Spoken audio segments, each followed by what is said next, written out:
Ayun, so maraming salamat po ma'am sa napakagandang introduction. Yun, so bago po ang lahat, hindi ko po in-expect na magsasalita po ako dito sa harap ngayon sa ganitong kalaking event. Nung kinausap po kasi ako ni Madam Lisa, sabi niya, "Alam ka man anak nga guest speaker Jerry ka na kanya tayo, kanana."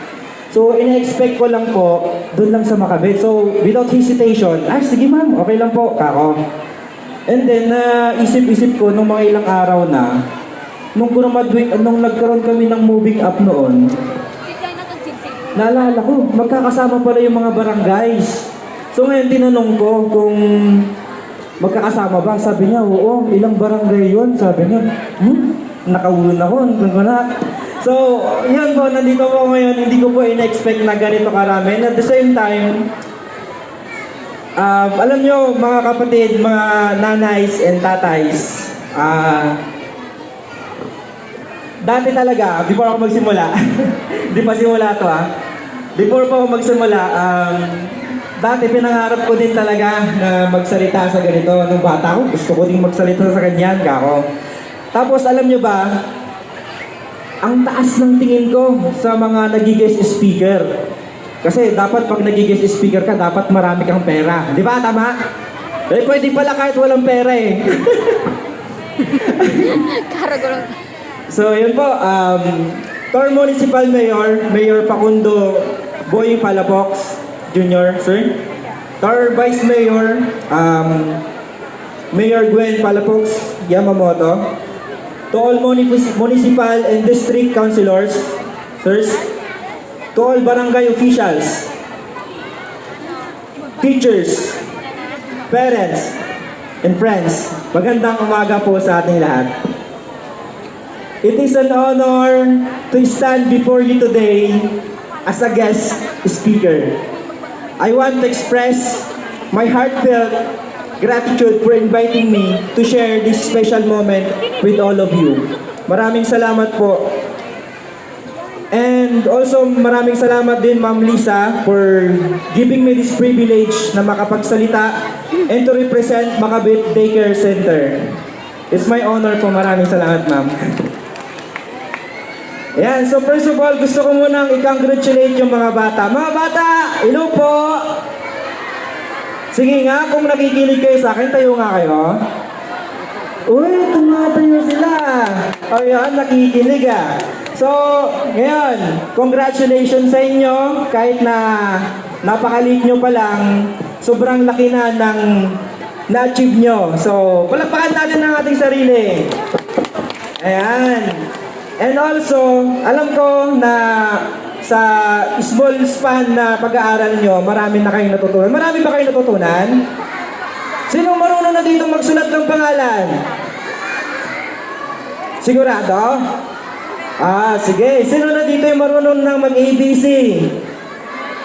Marunong na rin magsulat. Ngayon, yan, first stage pa lang yan. Maraming taon pa kayo mag-aaral, magsasawa kayo, maniwala kayo sa akin. Kaya ngayon, naririnig nyo ba ako? Enjoyin nyo muna, ha? Yun lang, enjoyin nyo yung pag-aaral. Sino dito yung merong may mga kaibigan na? Madami na. Alam nyo, sa daycare, hindi mawawala yung mga pasaway. Sino yung mga pasaway dito? Ayan, meron yung pumipitik sa tenga nyo, di ba? Meron ba? Sumisipa. Meron ganon. May mga palaging umiiyak. Tama? Meron din yung minsan, nakatakke ka dyan, di ba? Meron ba? Problema, tinagan nakatigwa din niya. Teacher. And yun, I want to congratulations sa inyo. And yun, pwede na kayong umupo. Baka makalimutan ko kayong paupuin eh. And also, I want to congratulate the parents. Ayan, sino yung mga parents dito? Pwede po bang palakpakan natin yung sarili natin? Ayan, so,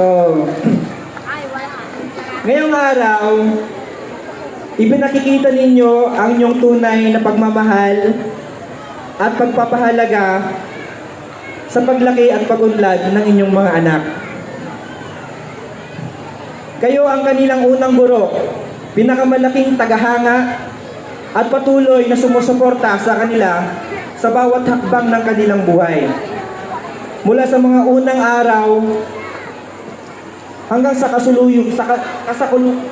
kasalukuyan, inyong pinangunahan sila sa bawat tagumpay at pagsubok. Pinatatag sila ng pagmamahal, karunungan, at walang katapusang pagmamalasakit. Ang inyong sakripisyo, dedikasyon, at hindi mabilang na pagmamahal ay nagbigay ng daan sa kanila upang maging napakagaling na individual. Kaya mula sa kaibuturan ng aming mga puso, maraming salamat po. Maraming salamat dahil sa pagtitiwala sa amin, especially sa mga teachers ng inyong sa futures ng inyong mga anak. Maraming salamat po. Palakpakan po natin inyong sarili. And also, gusto ko din pong i-congratulate at magpasalamat sa ating mga butihin na guro. Yan, sino po yung mga teachers? Yan. Congratulations din po. Kayo ang puso at kaluluwa ng paglalakbay ng daycare na ito. Araw-araw, inilalaan ninyo ang inyong mga puso sa pagsasanay, pagbibigay ng inspirasyon at pagtuturo sa mga batang ito. Kayo ang nagpakita ng hindi lamang pagtuturo ng leksyon, kundi pati na rin sa pagpapahalaga sa kabutihan, kuryosidad, at hindi pagsuko, kahit sa harap ng mga pagsubok. Ang inyong pagmamalasakit, kausayan, at hindi nagbabagong dedikasyon ay nag-iwan ng hindi malilimutang marka sa bawat isa sa mga batang nagdaan sa inyong silid-aralan. Kaya sa ngalan ng mga magulang, ng mga mag-aaral, at ng mga buong komunidad, maraming salamat po. I-appreciate po natin ating mga teachers.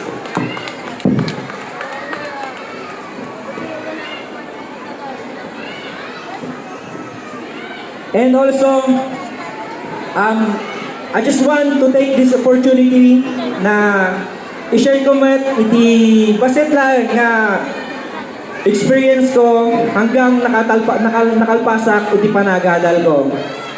First of all, gusto ko pong pasalamatan si Lord na siya po yung dahilan ng lahat. Siya yung nag-cause ng lahat, nagtagpi-tagpi ng lahat ng pangyayari sa buhay ko hanggang sa kung ano man yung nakamit ko ngayon. So, I just want to thank God, Jesus Christ, my Lord and my Savior. And also, gusto ko ding i-acknowledge si Lord na pasalamatan dahil binigyan po niya ako ng mga magulang na hindi po tumigil sa pagmamahal, pagprotekta, pag-provide, at pag-guide sa akin. Alam nyo, mga minamahal naming mga magulang, napaka-importante po ng responsibilidad natin sa mga ating mga little angels natin. Alam nyo, sa aming mga bata bilang anak, ang taas po ng tingin namin sa inyo. Kaya lahat po ng mga ginagawa ninyo, lahat ng sinasabi ninyo sa amin, kung sa tingin nyo hindi yun nagmamatter sa amin, sobrang halaga po ninyon. Kasi alam nyo, mga kapatid, si kami matkat hang kami talaga nga hang kami nga narigat ka adda kanyami nga biyag. Iti ubingak. Ako nga malipatan, siyempre. Actually, isupin ka nata, narigat mo lang tamo tibiyag me. Alam nyo, yung mga salita ng mga magulang ko, magmula noon hanggang ngayon, yun yung itinanim ko hindi lang sa puso ko, pati sa isip ko. Alam nyo, matandaan ko dati ubingak, ta siyempre ko nagaron, narigat mati adda nga biyag me. Adagi tayong nga adagi tayong nga agmangit dagi yung naganak ko, gapo itirigat itibiyag. Alagi man, ubingak pa lang iti elementary, kung hindi ako nagkakamali. Sabi sa akin, nabanog ako na akong, yun yung hindi ko makakalimutan yun, nabanog ako gapo itirigat itibiyag. So nga, agadal ka. Adi lang ti kaya may nga ipamana kanyam. Alam nyo, mga kaibigan, yung mga simpleng mga words nang nanggaling sa aking mga magulang, hanggang ngayon, dinadala ko po yun. Kaya alam nyo, ang laki ng I encourage you, hindi dahil sa ganun yung sinabi sa akin, pero alam ko na mga magulang, kayo yung pinaka-crucial sa pagpapalaki ng mga anak natin. Dahil yun nga po, nabanggit ko kanina, na sobrang taas ng tingin namin sa inyo, kayo yung hero namin. Kapag in times na nahihirapan kami, kayo yung tatakbuhan namin. Kapag times na naghihirap na kami, kayo yung pupuntahan namin. Kaya sa inyo, I want to encourage you, mga magulang. Alam ko na mahal natin yung mga anak natin, and it is our responsibility to love, to provide, to protect, and to guide our children. Alam niyo, meron akong masasabi sa inyo na Proverbs. Doon sa Proverbs chapter 22 verse 6, ituro sa bata ang daang dapat niyang lakaran, at hanggang sa paglaki niya, hindi niya ito malilimutan. So, alam nyo, sa mga ganitong stage ng mga bata, yung mga tinuturo natin, sobrang laking impact niyan sa buhay nila. Kung alam kong aware kayo, 'di ba, sa mga ganitong bata, dito sila napaka crucial nila dahil diyan sila nakaka-develop ng anxiety, ng fear, ng trauma. So, ngayon, alam ko na it is your responsibility na i-provide, mahalin. Pero ang ang i-encourage ko po is yung i-guide natin, yung mga anak natin, kung saan nyo talaga sila gustong pumunta. Alam nyo, ang isang pinagmamalaki ko sa mga magulang ko na kahit na hindi kami awanti, sakto lang dad nga pabibiyag may sinuruan dak nga nangarap. Oray ko na ako niya, awan pa yung talaga nagtamat at least sa akin, nakikita ko yung mas malinaw na future sa akin na yun dahil sa mga turo ng mga magulang ko.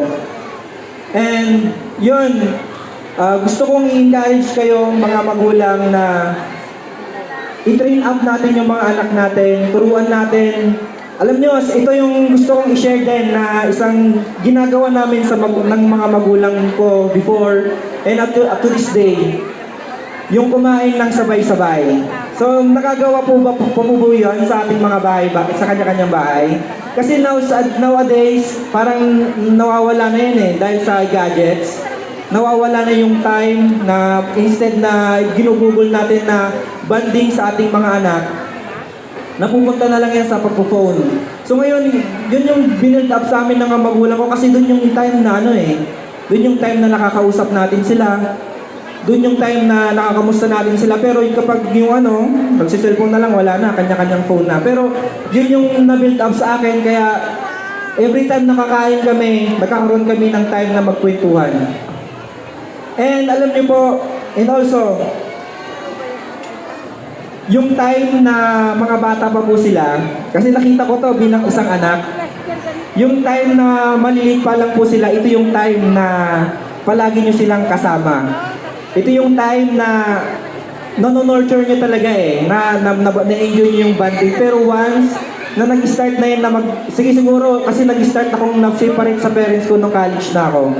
Magmula nung college ako, wala na yung time together talaga na nakakasama namin palagi kasi nag-aaral na yan. So ngayon, I want to encourage you also parents na enjoyin po nyo yung time na kasama sila. Kasi dahil kapag wala na po, kapag lumipas na po yung panahon na yan, wala na. Baka mamimiss nyo na lang, mamimiss ko dyan anak ko. Magiging ganun na lang po. Dahil kahit ako rin, meron yung time na, although nasanay na ako na malayo sa parents ko, pero meron yung time na namimiss ko din talaga yung kalingan ng isang magulang. And lastly, para hindi ko na po masyadong patugulin, nabanggit ko na rin kanina yung pagiging role model natin. Habang tinuturuan po natin na mangarap yung mga anak natin ng mataas, ipakita natin na bilang isang magulang, huwag tayong humintong mangarap, hindi lang para sa kanila, kundi para sa inyo rin. Dahil alam nyo, yun nga po, ang taas ng tingin namin sa'yo. Ang hirap naman na sasabihin mo, huwag kang manigarilyo. Gumaganon ka naman.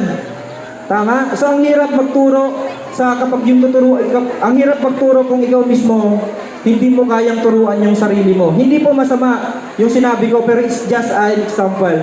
Kaya ganun din po, all truth is parallel. turuan niyo silang mangarap gaya ng pagkakaroon niyo ng pangarap sa inyong sarili. Yun lamang po. Maraming salamat and God bless.